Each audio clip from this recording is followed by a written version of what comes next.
Magandang araw mga ka-good news, meron tayong magandang balita. Dahil dito ay nasyak na naman ang China dahil ang US ay lalong gumagawa, nag-upgrade ng kanilang gamit militar sa air domain, sa land domain at sa sea domain. Saan man na domain yan ay palaging advance ang Amerika at meron silang ipinalabas ngayon. Ang pinalabas nila ay 10 advanced high-tech at wala pa ito sa Russia at China, lalo na sa Korea ay wala pa ito, tanging Amerika pa rin ang nangunguna sa teknolohiya. An unmanned aerial vehicle with short takeoff and landing capabilities is currently in development by General Atomics Aeronautical Systems. Introduced on December 9, 2021, the Mojave is designed to serve in roles such as reconnaissance, close air support, and armed overwatch. It successfully conducted its initial test flight in the summer of 2021, and the official unveiling took place on December 9, 2021. Okay, itong pinakauna na in-upgrade nila ay lalong mas bumangis. Ang kanilang drone na tinatawag na Mojave ay makikita natin napakaraming missile na ang dala nito, hindi lang isa, hindi lang dalawa, meron yata 6 ito na missiles ang dala-dala ng Mojave. Lalong pinalaki at lalong pinalayo ang range. Malayo ang range nito kaysa yung nauna nilang attack drones. Ito ay hindi spy drones, talagang attack ito. Ito yung umaatake. Meron siyang machine gun sa kanyang cockpit at of course missile. Kaya napaka delikado ng drone na ito. Kaya lalong masyak ang China dito. Ngayon ang number 2 atin. Aircraft aims to function as an unmanned combat aerial vehicle capable of operating in rugged terrains with a combat loadout. Additionally, it offers the flexibility to be equipped with diverse electronic systems to support ground troops. Anticipated to be in service by 2024, the Mojave represents a significant advancement in unmanned aerial capabilities. Totoo yan na talagang napakalaging tulong niyan. Advanced technology, ground support, yan ang mauuna sa pagkatagi ng ground troops. Kung tamaan man ang isang drone na gaya ng ganyan na attack drones ng mga interceptors ng kalaban, ay hindi gaanong mahal yan kumpara sa mga jet fighters na $1 billion ang halaga. Kaya ang uso ngayon, ang labanan ngayon ay paramihan na ng drone na mga attack drones na nagdadala ng matinding firepower. The CH-47F Block II. This is a heavy-lift transport helicopter featuring twin-turbine tandem rotor design intended for the transportation of 31 combat troops, artillery, and payload weighing up to 22,000 pounds. In 2020, the CH-47F Block II successfully completed 387 hours of developmental flight testing. Aligned for the Army's need for a robust heavy helicopter to execute a wide range of operations, the CH-47F Block II plays a vital role in tasks such as air assault, air movement, casualty evacuation, aerial recovery, and area resupply.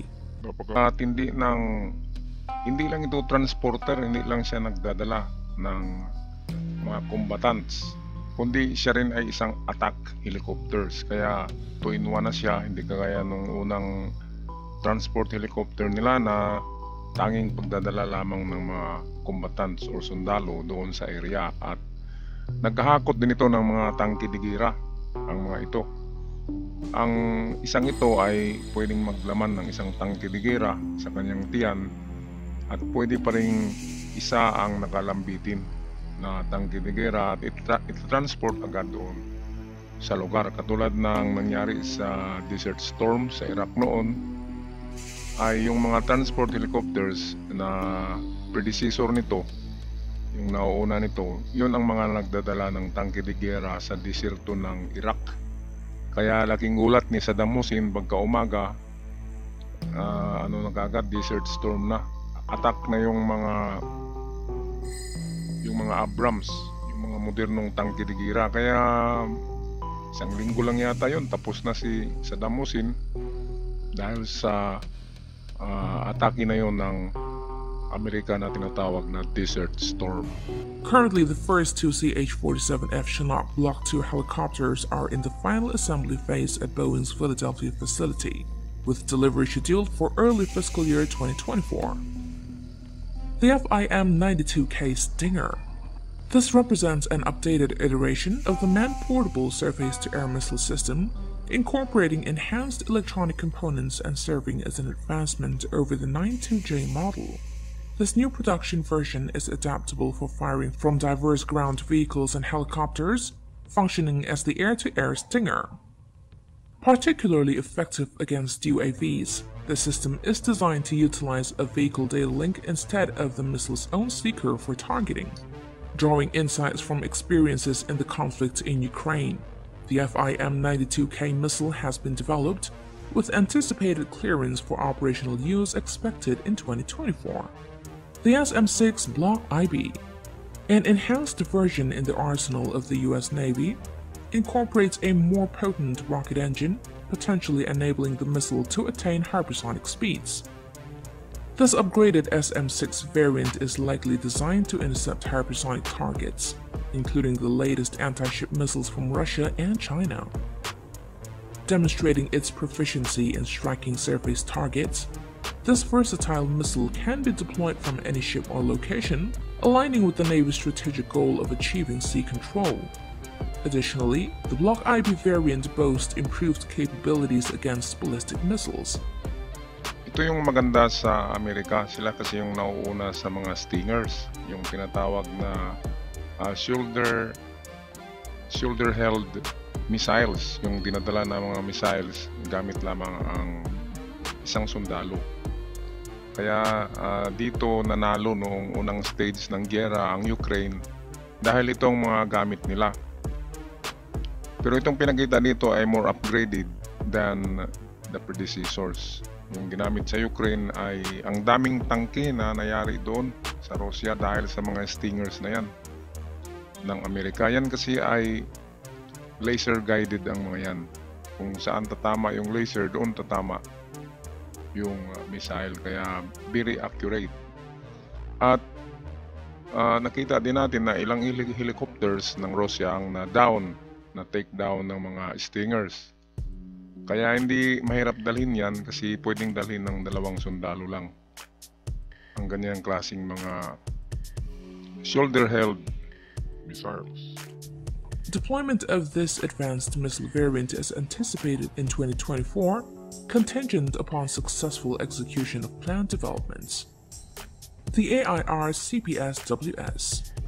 The Intermediate-Range Conventional Prompt Strike Weapon System AIR-CPS-WS by the U.S. Army is an innovative ballistic missile engineered to traverse distances ranging from 500 to 5,500 kilometers, a capability previously restricted by the INF Treaty. On August 6, 2019, Lockheed Martin secured a $406 million contract from the U.S. Navy to advance a large-diameter rocket motor for the support of this novel weapon system. As part of this agreement, the development of the new missile is slated for completion by January 2024. Nako, mas lalong masyak dito ang China, itong pinalabas nila na ballistic missile. Kasi aabot na siya ng 5,500 kilometers. Medyo mas malayo sa mga nauuna at malayo sa mga ginawa ng Russia at China. Kaya dito pa lang ay magdalawang isip na sila sa pag-aatake sa mga allied countries ng Amerika. Kasi ang Amerika ay talagang kakampiyan sa kanyang mga ka-allied. The Precision Strike Missile PRS-M.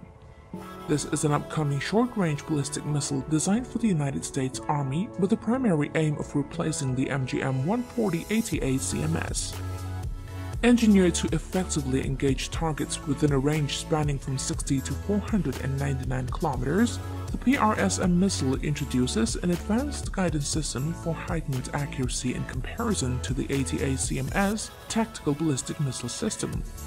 Anticipated to achieve initial operational capability in 2024, Ito yung mga short-range missiles, aabot daw ng 4,900 kilometers ang range.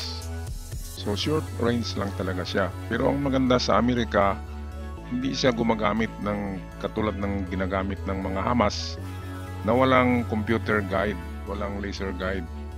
Ang Amerika ay kahit plato, kasing lagi lang ng balde ang ilagay mo doon sa 400 kilometers distance, ay doon talaga lalanding yung mga missiles na yan kasi laser guided high-tech. Hindi katulad ng gamit ng Hamas, yung tinira sa Israel ay parang mga kwitis lang. Wala talagang guide yun, estimate lang yun na doon babagsak. Parang mortar, yung mortar lang, walang laser guide, walang computer. Kaya tsamba-tsamba lang yun, kaya ang tinatamaan doon sa Israel ay hindi yung headquarters ng mga army, hindi military facilities, kundi civilians. Ang Amerika kapag titira, ang titirahin yan, katulad ng Israel, ang tinitira nito ay accurate talaga. Kung hospital, nakuta ng mga Hamas, yun talagang tatamaan. Ngayon natin balikan kunti ang Israel. Ngayon, pinalabas nila na maraming namatay na Palestinians. Pero sa totoo, sabi ng isang hostage na nakalabas na lahat ng nandyan na ngayon sa Gaza ay kamag-anak at kasapi ng mga Hamas. Kaya hindi na yan sila lumalabas kasi magipaggira talaga sila. Kaya kung natamaan man sila, kasi ayaw nilang umalis. Kasi kamag-anak nila yung nandoon, anak nila, kapatid nila.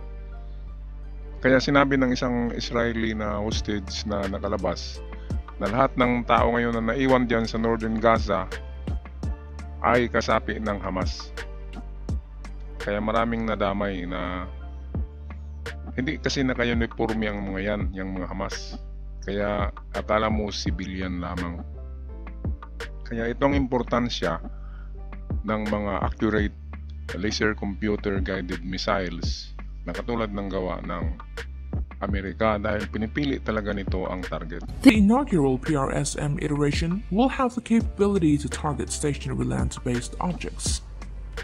Subsequent versions are projected to evolve, enabling the tracking and engagement of moving targets both on land and at sea. The F-15EX Super Eagle. This is a dual-seat iteration derived from the F-15X aircraft, potentially serving as an optimized solution for strike missions and a potential successor to the F-15E Strike Eagle. Noteworthy enhancements encompass the incorporation of the Advanced Missile and Bomb Ejector Rack system, facilitating the carriage of up to 22 air-to-air missiles. Ay grabe ang isang ito. 22 air-to-air missiles ang dala nito. Yung nauuna dito ay meron lang nasa isang dosena. Ito 22. Isipin mo yan, nakatago pa sa may tiyan yan, sa may belly. Yung iba pang missiles, yung nakalabas dyan sa kanyang wings, yan yung malalaki. Kaya 22 overall dala na precision missiles ng bomber jet na ito, F-15EX. Nako, manginginig dito ang China, kaya wag nang mag-isip yung China ng meron kasi ipalabas ko na ano yun ngayon na nag-ano na ang China, nagwa-warning na talaga sa Pilipinas na wag na kayong magtayo ng permanent structure dyan sa Spratlys katulad ng ginawa ng Philippine Coast Guard. Meron kasing tinayo doon, wawasakin na daw yun ng China kasi bawal daw yun. Paano naging bawal? Sila gumawa din doon sa unahan, hindi lang Coast Guard station kundi military facilities yung kanilang ginagawa. Kaya dito pa lang ay mali ang China sa ganyan. Dapat pantay-pantay lang. Other improvements include infrared search and track capabilities, advanced avionics and electronic warfare equipment, an AESA radar, and a revised structure boasting a service life of 20,000 hours. The inaugural flight of F-15EX took place on February 2, 2021. Originally slated for entry into service on 2023, delays have pushed the expected service commencement to 2024. The Air Force's proposed budget for fiscal 2024 allocates funds for the acquisition of an additional 24 F-15EXs, potentially expanding the planned fleet to a total of 104 aircraft. The F-16 Block 7072. This stands as the most advanced version of the F-16 Fighting Falcon, integrating novel capabilities and structural enhancements to ensure the fighter's operational effectiveness until at least 2060. This upgrade results in 50% increase in the structural life of the new configuration compared to previous F-16 production standards. With the service life extended to 12,000 hours, the fighter emphasizes interoperability with allied forces. Notable features include Northrop Grumman's advanced APG-83 AESA radar and a revamped avionics architecture. The radar enhances all-weather targeting capabilities, while improved target area details and digital maps contribute to heightened situational awareness for pilots. The New Jersey SSN 796. Teka muna, sandali lang. Nandito muna tayo sa F-16 Block 7072. Ito'y ina-upgrade na F-16, pero yung kanyang radar system dito ang pinakamaganda. Hindi sinabi kung ilang missile ang dala nito, pero yung kanyang radar system ay talagang napaka-accurate na. At hindi lang yan, ang bilis niya ay lalong mas bumilis yung kanyang speed ng F-16 Block. Kaya dapat nang matakot dito ang Amerika, kasi ang mga piloto ng ang China pala dapat nang matakot, kasi alam naman natin na mga piloto ng American Air Force ay mga sanayan at veterans sa giyera, at marami na diyan sa kanilang piloto ang nakasali na sa giyera, kaya battle tested na ang itong American Air Force. Kaya China, ay nako, palaging nagwa-warning sa Pilipinas. Kung buntalan yan, kapag binuntal niya si Little Philippines, kasi parang dagol lang tayo sa paningin ng China, ay lalabas ang bakulaw na Amerika. At anong mangyari sa China? Kawawa. Kaya wag nang ganyan. Swerte tayo at nandyan ang Amerika. The Block 4 of Virginia-class submarines, it is set to become the third vessel in the United States Navy, named after the state of the New Jersey. A key enhancement from the Block 3 is the reduction of major maintenance periods from 4 to 3, thereby extending each submarine's total lifetime deployments by 1. This cutting-edge submarine integrates the latest advancement in stealth technology, intelligence gathering capabilities, and state-of-the-art weapon systems. Ay, naku, grabe ang submarino na ito. Kumpletong-kumpleto. Ngayon, kahit atin i-search sa internet, kalahati lang ang dami ng submarino ng China kumpara sa Amerika. Kaya paano sila manalo dyan?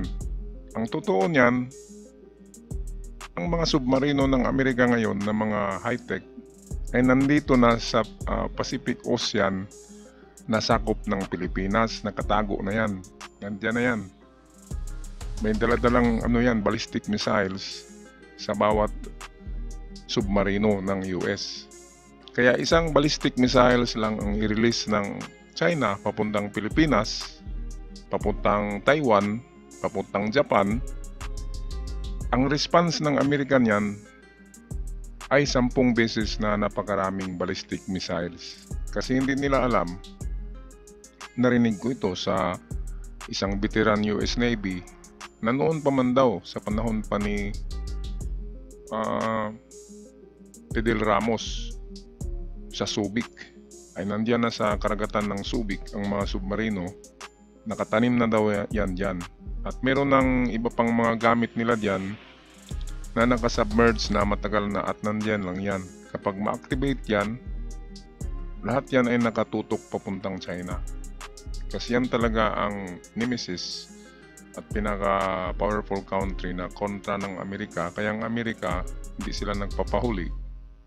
Malaking budget ang kanilang nilalaan para sa giyera. Kaya ang tax nila doon ay 20%. Yung YouTube ko, 20% ang tax. Kaya yan ang aking estimate ng tax nila sa Amerika. Siguro 20% tax nila sa kanilang mga sweldo doon. Kasi sa YouTube, sa amin sa YouTuber, ay 20% binabawas sa amin. Kaya ganyang kalaki at walang kurakot sa kanilang gobyerno, kaya nakapag-produce sila ng mga ganitong gamit sa giyera. At hindi sila nabubuli. Ang maganda sa Amerika, hindi yan ang aagaw. Kung ano yung teritoryo nila, yun lang.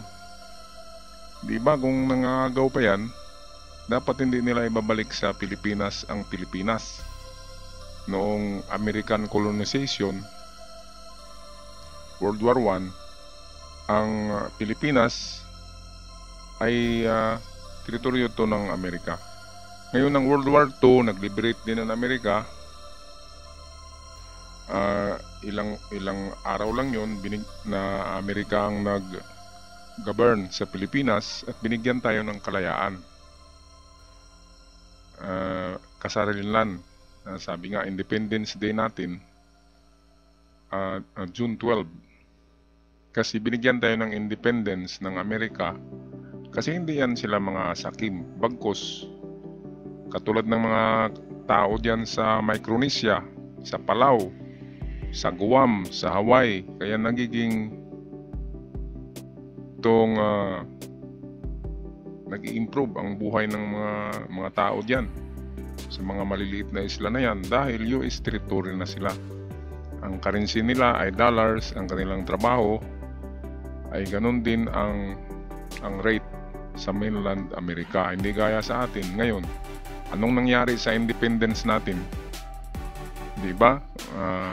Nabaon tayo sa utang, and then ka-level natin ang India, ang Mexico, ang Puerto Rico, third world countries na sadlak sa druga at sadlak sa kurakot. Kaya yan ang napapala ng independence natin. The christening ceremony occurred on November 13, 2021, followed by the launch on April 14, 2022. New Jersey is scheduled for commissioning on April 6, 2024. USS Lyndon B. Johnson DDG 1002. She is the third and final Zumwalt-class destroyer built for the United States Navy. She was named in honor of Lyndon B. Johnson, who served as the 36th President of the United States from 1963 to 1969. Launched in Bath, Maine on December 9, 2018 and christened on April 27, 2019, the vessel embarked on a journey from Bath to Ingalls Shipbuilding in Pascagoula, Mississippi on January 12, 2022. At Ingalls Shipbuilding, the activation of combat systems will take place, with the ship anticipated to enter into service around 2024. Grabe naman ang destroyer na ito. Ang itsura pa lang parang submarino na. Baka naman ano ito? Itong amphibious. O baka naman pwedeng submarino ito. Kasi itsura niya ay kakaiba. Sa lahat ng destroyers, yung maliliit na mga warship ng Amerika, itong pinalabas nila ngayon ang kakaiba ang itsura. Kaya China, hay nako, masasyak ka na naman dito sa mga lumabas na ito na 10 advanced US weapons that will enter service in 2024. Okay, so ito lang mga good news ang ating magandang balita ngayon.